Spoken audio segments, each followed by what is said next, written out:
Toda esta semana venimos hablando de la pobreza, de la desnutrición y sobre todo lo que más duele, los sectores más vulnerables, los pequeños que de alguna manera nos ayudan a ver una Argentina en el futuro. El doctor Abel Albino con nosotros. ¿Cómo le va? ¿Cómo está usted? ¿Cómo le va? Bien, siempre habla de la desnutrición, sabe muchísimo, casi medio siglo estudiando este tema. Sí, yo soy pediatra hace ya 45 años, casi medio siglo. ¿Cómo estamos en términos de desnutrición? Sabemos que hablar de los primeros años de vida son claves, no solamente para la infancia y la adolescencia, sino de los adultos. Claro, el desarrollo futuro, los cimientos de la vida se hacen en la primera infancia, hasta los 5 años. ¿Qué pasa con la alimentación en esos años? Es fundamental la proteína animal, es fundamental la lactancia materna. El niño necesita hidratos de carbono, grasas, proteínas, vitaminas, minerales y agua. Y también necesita inmunoglobulinas porque no las fabrica, todo eso tiene la leche de pecho. La leche de pecho tiene glóbulos blancos vivos, es fantástica. Y tenemos que estimular la lactancia materna fundamentalmente en los 6 primeros meses y continuar todo lo que se pueda con la lactancia, mientras aparece a partir de los 6, 7 meses la alimentación complementaria. Me quedo primero con esa etapa de lactancia materna. ¿Qué pasa cuando la madre está mal alimentada? Hablamos de un porcentaje importante de la población argentina pobre, más la desocupación ahora hace que el adulto ahora se empiece a alimentar mal. ¿Qué pasa con esa leche materna débil?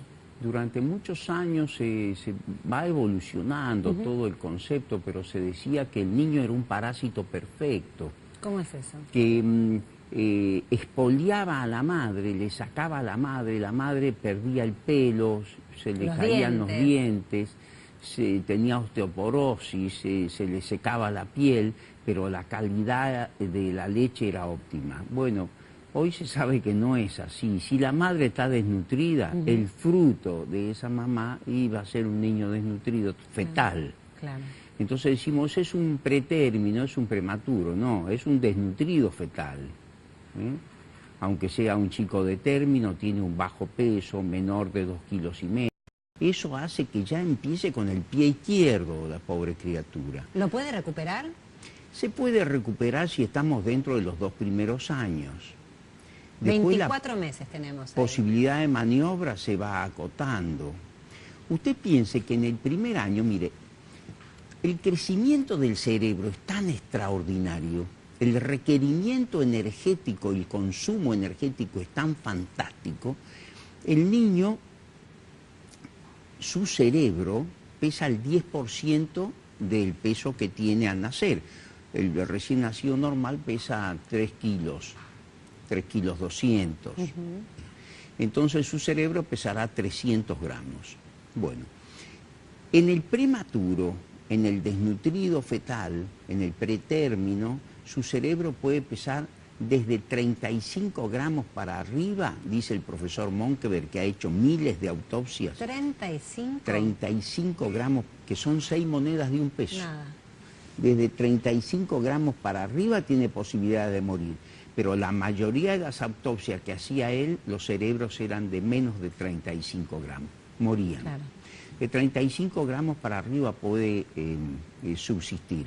Si lo alimentamos y lo estimulamos bien, ese cerebro crece a un ritmo de 2 miligramos por minuto, con un orden de regeneración celular de 250.000 elementos por minuto. Espera que me estoy mirando con las cifras, con tanto claro, número. ¿Es cierto que el 70% del cerebro se desarrolla en esos primeros 2 años? El 80, sí. ¿80? 80, en el primer año. En el primer año. Al fin del primer año, el cerebro pesa, que nació en el mejor de los casos, no sé, 300 gramos. 300 gramos en el mejor de los casos. ¿En un año cuánto aumenta? Tiene 9 gramos. 950 gramos al año de edad. Cuando el chico camina, que le sacamos fotos, su cerebro pesa casi 1 kilo. Y de adulto, 1,2 kilos. Claro. Por eso es difícil después recuperar eso. Claro. Entonces, Esa es la etapa de la primavera del sistema nervioso central, porque el cerebro se cablea como un árbol en primavera. Claro. Y en la primavera aparecen miles de ramitas y miles de hojitas. Es fantástico. Bueno, eso mismo pasa en el cerebro. Cada neurona, Sí. de los 100.000 a 140.000 millones de neuronas que tenemos en los 3 milímetros de espesor de la corteza cerebral, muy poquito. Cada Ahora, neurona emite 15.000 cables si tengo buena alimentación Claro. y buena estimulación. Si Digamos. algo en ese eslabón falla, el resultado empieza a decaer. Claro. Cuando pienso en deserción escolar, por ejemplo, desarrollo intelectual, El chico ¿tiene desarrolla... vínculo en los primeros años con la deserción, por ejemplo? Absolutamente. Entonces, el chico no es que falle el plan educativo, ni que falle la maestra, es que el cerebro, la educación, es una semilla magnífica, pero la tengo que sembrar en un sustrato ideal. Una tierra fértil tiene que Eso. ser. Y el sustrato ideal es un cerebro intacto.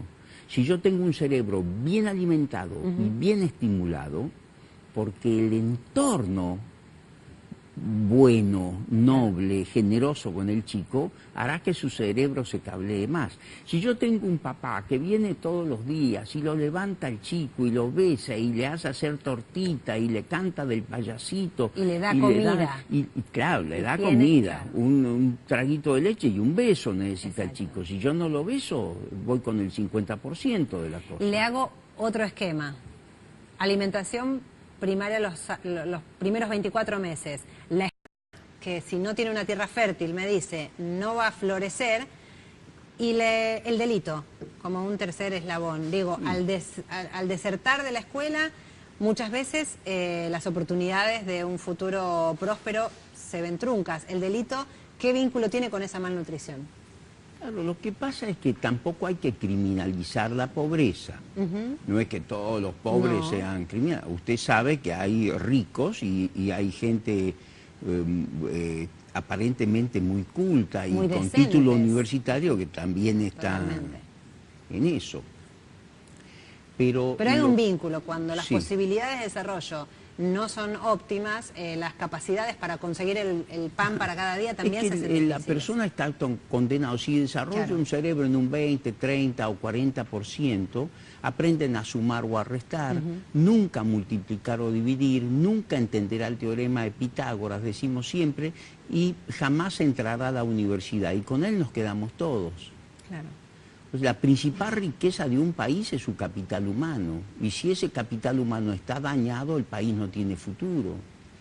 El niño es una regla sin excepción que el niño tiene desnutrición debajo de los 6 años porque depende de terceros que no tienen los medios económicos o no tienen la capacidad intelectual para poner en marcha esa criatura. Usted piense que un pobre no es una persona igual que nosotros, pero sin plata. El pobre es pobre en educación, en alimentos, en familia, en historia, en sueños, en introspección, en retrospección, en experiencia adquirida, en entusiasmo, en ilusiones, y encima no tiene plata. Claro. Europa sale de sus 2 guerras absurdas porque el intelecto estaba intacto y nosotros no podemos atraso crónico que tenemos, Latinoamérica en general, porque nuestro intelecto está dañado. Allá pobreza externa, se rompió lo material, aquí pobreza interna, daño sociogénico, biológico. ¿Cuáles y hay son las una claves? reflexión, A ver. hay una reflexión Sí. que es muy bonita, es preciosa, dice: la promoción de los derechos humanos sigue siendo la estrategia más efectiva para combatir las desigualdades entre los hombres y entre los pueblos y para incrementar la seguridad. Pues las víctimas de las penurias y la desesperanza, cuya dignidad humana se viola con impunidad, son una presa fácil del llamado a la violencia y pueden convertirse en violadores de la paz. Totalmente. ¿Sabe quién dice eso? Benedicto XVI. El Papa Benedicto es un intelectual monumental y es un hombre de una cultura sorprendente, habla 14 idiomas. Y me quedo con el Papa, pero el actual, Papa Francisco, tierra, techo y trabajo, ¿no? Las 3T. Cuando hablamos de índices de desocupación que siguen aumentando, y también el índice dice que ahora empezamos a comer más barato para llenar el estómago, por ejemplo, más pasta, menos carne. Claro. ¿Cómo hacemos con eso? Cuando usted come, o sea, cuando usted gasta más del 30% de sus ingresos en alimentos, Sí. su alimentación está comprometida. Claro. Nosotros en Latinoamérica ¿30% dijo? Más del 30%. Más del 30%. En Latinoamérica gastamos más del 60% en alimentos. Y en Estados Unidos se gasta el 16% en alimentos. Entonces, usted compra volumen, ya la calidad, empieza a comprar cantidad para poder llevar algo a la mesa. Claro. Entonces, harina, fideos, arroz, farináceas en general, hidratos de carbono en general, y poca proteína porque es cara. Y el niño necesita, en ese proceso de crecimiento gigantesco de los 2 primeros años, en su cerebro necesita proteína, y proteína animal, proteínas de alto valor biológico. Así que tenemos que darle de comer, tenemos que darle al alimento material para su cuerpito y el alimento espiritual que necesita para completar ese cableado neurológico y que sea óptimo. Todos debemos hacer una cruzada solidaria y todos debemos meternos en este tema y todos deberíamos comprometernos con esto y hacer como una política de Estado que se mantenga en el tiempo y que todos colaboremos en eso y estimulemos a un chico. Bueno, yo voy a donar leche, yo voy a donar el equivalente a lo que vale una caja de leche todos los meses. Me voy a comprometer con el CONIN de mi barrio, con el CONIN de mi ciudad, con el CONIN de mi zona, o voy a hablar a CONIN Central a Mendoza para ayudar. La Argentina tiene un pueblo súper solidario, comprometido. Magnífico. Lo vimos en momentos cruciales, de más necesidades, de inundaciones, hasta situaciones problemáticas puntuales. Ahora, son los estados los que deben garantizar eso. ¿Cómo sería una buena política de Estado para luchar abiertamente contra la desnutrición? Como usted decía, no importa los gobiernos, no importa los años que sea, a largo plazo, ¿cómo debe ser? Y eso, ¿no? Que peticionemos nosotros a las autoridades que hay temas que no se tocan. Esto no se puede tocar, porque esto nos beneficia a todos si lo hacemos y nos perjudica a todos si no lo hacemos. Todos queremos un gran país, nadie quiere ver estas pobrecitos haciendo cola para comer, Cada fuera vez de su hay casa. más comedores populares. Y sabemos que la comida en ese comedor lamentablemente no es la óptima, la que usted me recomendaría, porque hay que llenar la pancita de muchos chicos.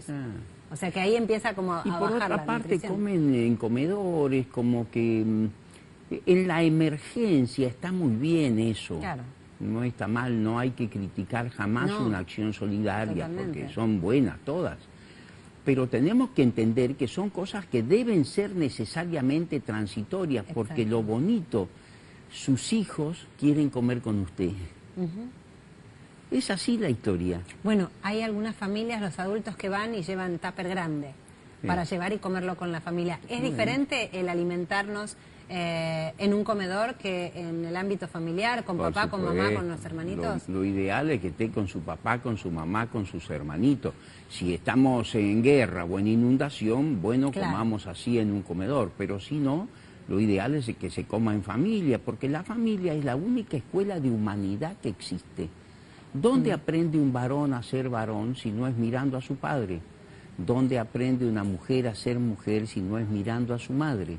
¿Dónde se aprende a respetar a un anciano si no se tuvo un abuelo? ¿A un bebito si no se tuvo un hermanito o un sobrinito? ¿O a un enfermo si no se vivió en ese ámbito? La familia. ¿Por qué eligió la pediatría? Sé que hace mucho de esto, Sí. porque Sí. me dijo que tiene décadas, 45 años. 45 dedicado. años. ¿Por qué? A mí en realidad me gustaron las enfermedades.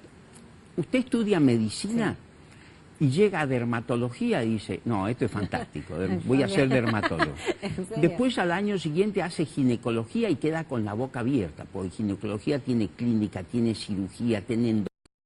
Es un espectáculo ginecología. Después hace obstetricia, no, obstetra.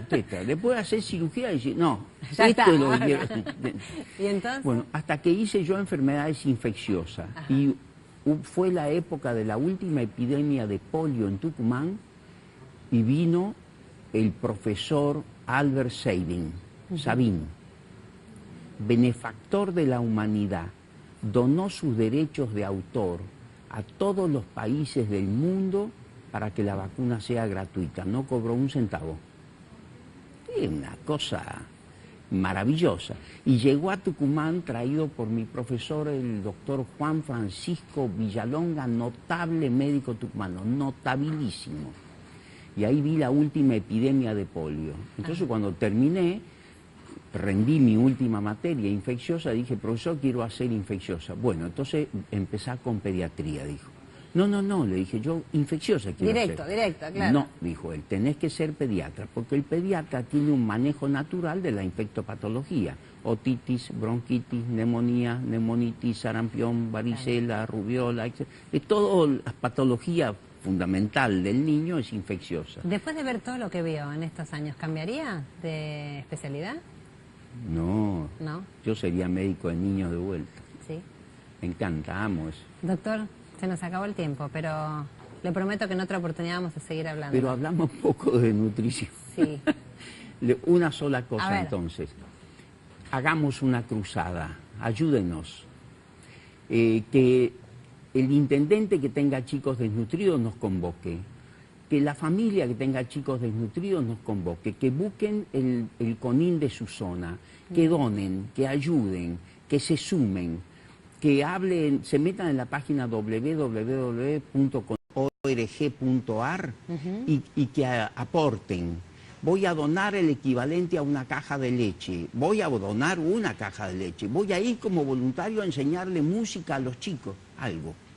Me gusta. Todos participar y después peticionar para que esto se mantenga en el tiempo y le aseguro que en 25 años somos un gran país. Hay que hacer cloacas, agua corriente, agua caliente, luz eléctrica, más todas las acciones dentro de la familia en cuanto a nutrición y estímulos y ejemplos que el chico necesita. Y trabajo para los papis. Seguro que sí. Sí. Doctor, gracias, un A placer. usted, muy amable. Seguimos nosotros. Me quedo.